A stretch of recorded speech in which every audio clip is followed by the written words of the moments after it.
السلام علیکم دوستو، ورلڈ ہسٹری میں خوش آمدید۔ آج ہم جس ٹاپک کے بارے میں بات کرنے جا رہے ہیں وہ ہے ٹیپو سلطان کی شہادت۔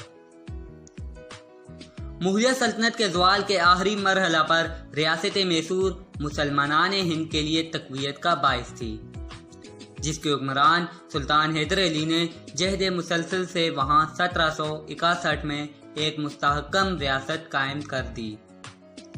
اس نے فرانس کی مدد سے وہاں جدید اسلحہ سازی کے کارخانے قائم کر لیے تھے۔ ان دنوں برطانیہ اور فرانس ایک دوسرے کے ساتھ حریف تھے، چنانچہ انگریزی استعمار اپنے مقاصد کی تکمیل کے لیے اپنی تمام تر طاقت مجتمع کر کے میسور فتح کرنے نکل کھڑا ہوا۔ سلطان حیدر علی اور انگریزوں کے درمیان 1767 سے لے کر 1769 تک متعدد گھمسان کے مارکے ہوئے، جو بالآخر 29 مارچ 1769 کو انگریزوں کی شکست فاج پر ختم ہوئے۔ ان مارکوں میں نوجوان ٹیپو سلطان کے جنگی جوہر کھل کر سامنے آ گئے اور انہوں نے ایک سپہ سالار کی حیثیت سے اپنی صلاحیتوں کی ہر کسی پر داغ بٹھا دی۔ 1780 میں میسور کی دوسری جنگ شروع ہوئی، جس کے دوران نومبر 1782 میں کینسر کے پھوڑوں کے باعث سلطان حیدر علی بیمار ہو گیا اور 17 دسمبر 1782 کو انتقال کر گیا۔ ان حالات میں ٹیپو سلطان 26 دسمبر 1782 بمطابق 20 محرم الحرام 1197 ہجری کو اپنے والد کے چھوڑے ہوئے تخت پر بیٹھا۔ رشتے میں انہیں ایک وسیع سلطنت ملی تھی، جس کا نام انہوں نے سلطنت خداداد میسور رکھا اور اپنے لیے نواب ٹیپو سلطان بہادر کا لقب اختیار کیا۔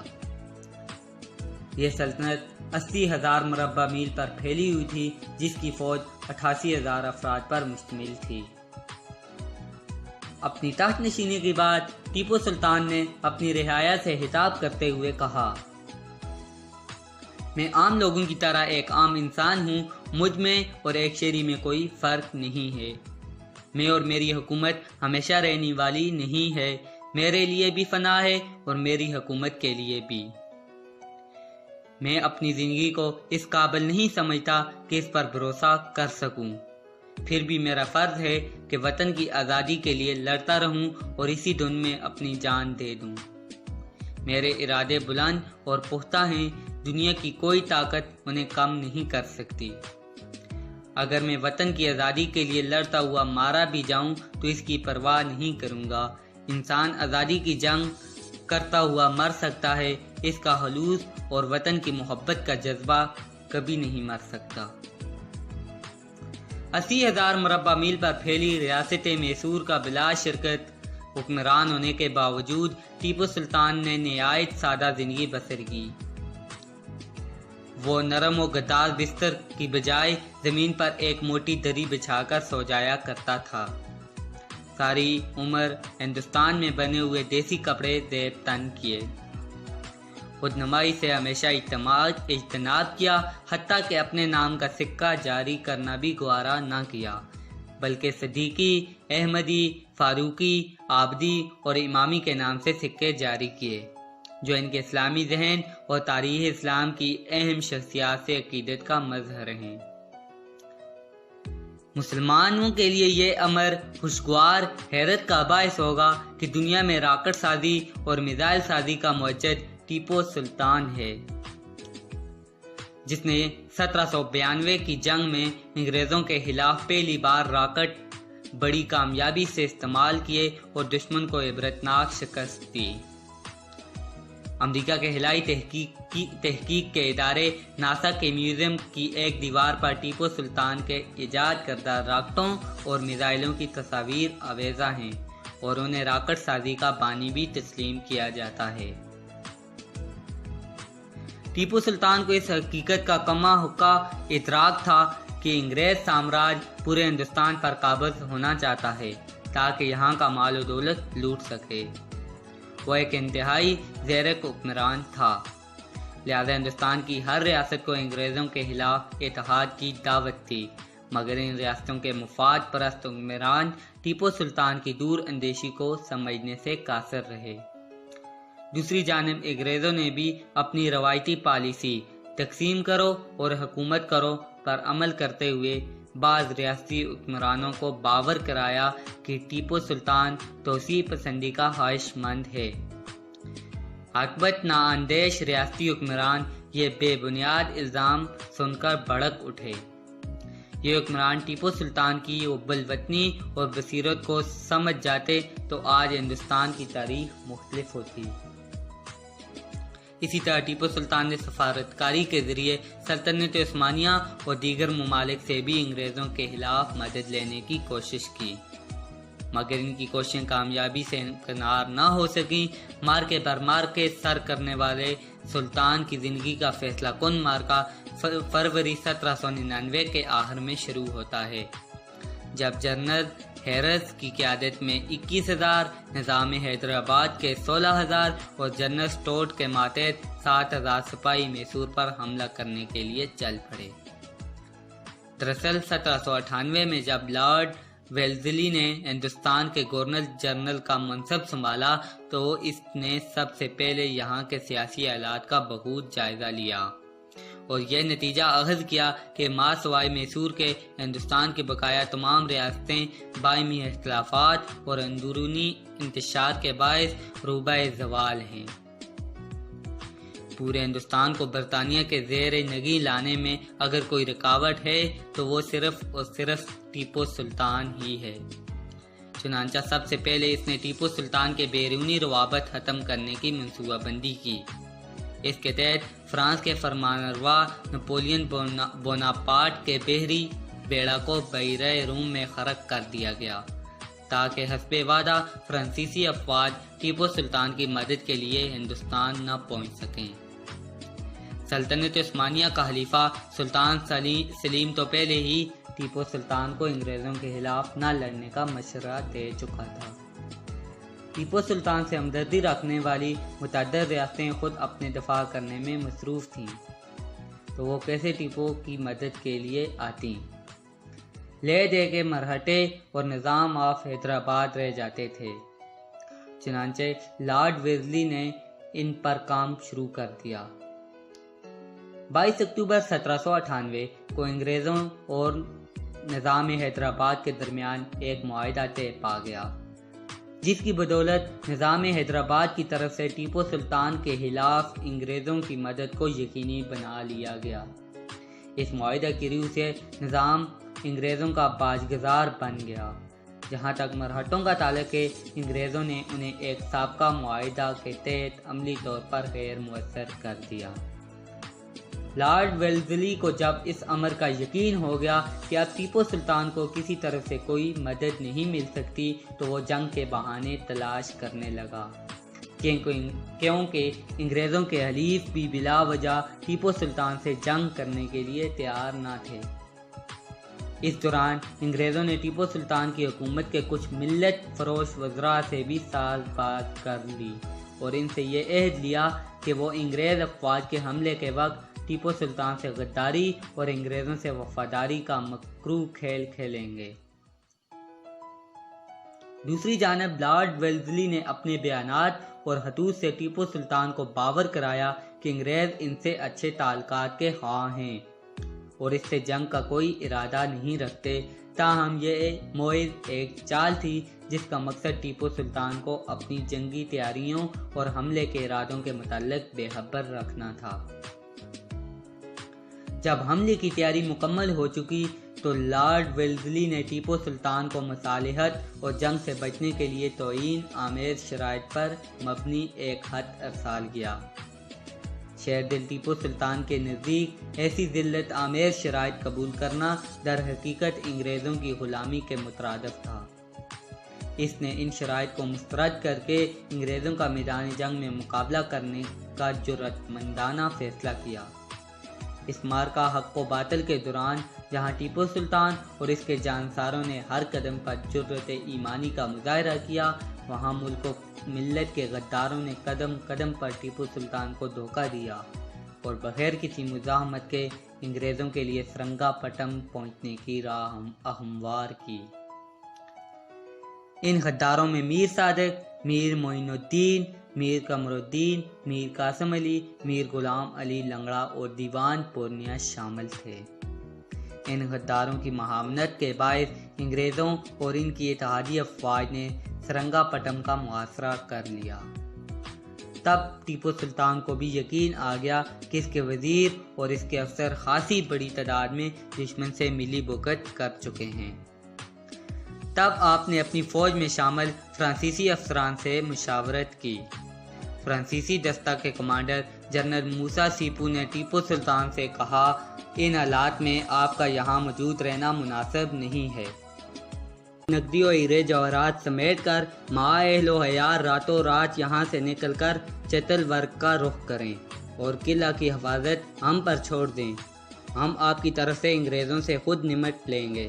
تاہم اگر ہم پر اعتماد نہ ہو تو ہمیں انگریزوں کے حوالے کر دیں، کیونکہ ہمارے آپ کے ساتھ فوجی تعاون کی وجہ سے ہی انگریزوں نے آپ پر حملہ کیا۔ جب ہم ان کی گرفت میں ہوں گے تو ان کا جوش ٹھنڈا پڑ جائے گا اور وہ آپ سے صلح کے لیے گفتگو پر تیار ہو جائیں گے۔ سلطان فرانسیسی فوجیوں کی وفاداری، احسان شناسی اور مصیبت کی اس گھڑی میں جذبہ ایثار و قربانی سے بے حد متاثر ہوا اور کہا کہ میں تم جیسے وفاداروں کو دشمن کے حوالے کیسے کر سکتا ہوں؟ مجھے یہ تو گوارا ہے کہ میری سلطنت چلی جائے، لیکن میں تمہیں دشمن کے حوالے کرنے کے متعلق سوچ بھی نہیں سکتا۔ 4 مئی کی صبح ٹیپو سلطان نے نماز فجر مسجد اعلیٰ میں ادا کی۔ نماز کے بعد ان کے پرائیویٹ سیکرٹری میر حبیب اللہ نے عرض کیا کہ وقت کا تقاضا ہے کہ حضور جان عزیز پر رحم فرمائیں اور اپنے شہزادوں کی یتیمی و اسیری کا تصور کریں۔ دوسرے الفاظ میں وہ یہ کہنا چاہتا تھا کہ دشمنوں سے صلح کر لیں۔ سلطان نے جواب دیا کہ ہم سالوں سے اس سلطنت خداداد کو جو ہماری رعایا بالخصوص مسلمانوں کی ملکیت ہے بچانے کی فکر کر رہے ہیں، لیکن وزراء و افسران سلطنت ہی در پردہ اس کی تباہی کے درپے ہیں۔ انسان کو صرف ایک دفعہ موت آتی ہے، اس سے ڈرنا لا حاصل ہے۔ اس کی کوئی اہمیت نہیں کہ وہ کب اور کہاں آئے۔ میں اپنی ذات کو مہا اپنی اولاد کے دین محمدی صلی اللہ علیہ وآلہ وسلم پر نثار کرنے کا فیصلہ کر چکا ہوں۔ یہ سن کر میر حبیب اللہ خاموش ہو گیا۔ دوسری طرف غداران ملک و ملت کے تعاون سے انگریز اپنے ناپاک منصوبے کو عملی جامہ پہنانے کے لیے تیار ہو چکے تھے۔ ملت فروشوں کے ذریعے انہیں سلطان کے عزائم اور تیاریوں کی پل پل کی خبریں مل رہی تھیں۔ حقیقت تو یہ تھی کہ انگریزوں کو اپنی فوج سے زیادہ ٹیپو سلطان کے ضمیر فروش وزیروں مشیروں پر زیادہ بھروسہ تھا، جو ملت اسلامیہ کے اس بطلِ جلیل کی پیٹھ میں چپکے سے خنجر کھوم چکے تھے۔ ٹیپو سلطان نے اس آخری معرکہ کے لیے اپنی تیاریوں کا جائزہ لیا کہ چند ہندو نجومیوں نے اس کی خدمت میں حاضر ہو کر کہا کہ آج کا دن آپ کے لیے کچھ اچھا معلوم نہیں ہو رہا۔ ٹیپو سلطان اس بات پر ایمان رکھتا تھا کہ مالک کائنات نے کسی دن یا رات میں بذات خود کوئی خرابی نہیں رکھی۔ اچھا یا برا صرف اللہ تعالیٰ کی مرضی سے ہوتا ہے۔ ٹیپو سلطان نے امکانی مصائب کو ٹالنے کی خاطر حدیث پاک صلی اللہ علیہ وآلہ وسلم پر عمل کرتے ہوئے فقراء و مساکین میں صدقات و خیرات تقسیم کیے اور تاریخ حریت میں اپنے خون پاک سے ایک نیا باب رقم کرنے کے لیے تیار ہو گیا۔ انگریزوں نے منصوبے کے مطابق جنرل بیرڈ کی قیادت میں سرنگا پٹم کے قلعہ پر کئی اطراف سے حملہ کر دیا۔ قلعہ کی دیوار کے ایک حصہ میں دشمن پہلے ہی شگاف ڈال چکا تھا، جس کی حفاظت پر متعین دستہ کو عین حملے کے وقت تنخواہیں تقسیم کرنے کے بہانے میر صادق اور پورنیہ نے ہٹا دیا، اور معین الدین نے پہلے سے کی گئی ملی بھگت کے عین مطابق سفید رومال لہرا کر انگریز فوج کو مذکورہ شگاف خالی ہونے کی اطلاع کر دی۔ چنانچہ بغیر کسی مزاحمت کے انگریز فوج قلعہ میں داخل ہو گئی۔ ٹیپو سلطان کی فوج کے ایک غدار سپاہی میر قاسم علی نے اس موقع پر انگریز فوج کی رہنمائی کی۔ اس مرحلے پر ٹیپو سلطان کے جانثار سپاہیوں نے شدید مزاحمت کی اور ایک ایک کر کے دین و وطن کی حرمت پر قربان ہوتے گئے۔ 4 مئی کی دوپہر جب سورج اپنے جوبن پر تھا، ٹیپو سلطان قلعہ کی مختلف فصیلوں کا معائنہ کرنے کے بعد آم کے ایک گھنے درخت کے سائے تلے بیٹھا تھا کہ اس کے لیے کھانا لایا گیا۔ اس نے بسم اللہ پڑھ کر پہلا نوالا ہی لیا تھا کہ ایک سپاہی نے آ کر اطلاع دی کہ انگریز فوج قلعہ میں داخل ہو گئی ہے۔ اس مارکے میں ٹیپو سلطان شہادت کے رتبہ پر فائز ہونے اور اپنے محبوب حقیقی کے روبرو سرخ رو ہونے کے لیے پہلے سے تیار تھا۔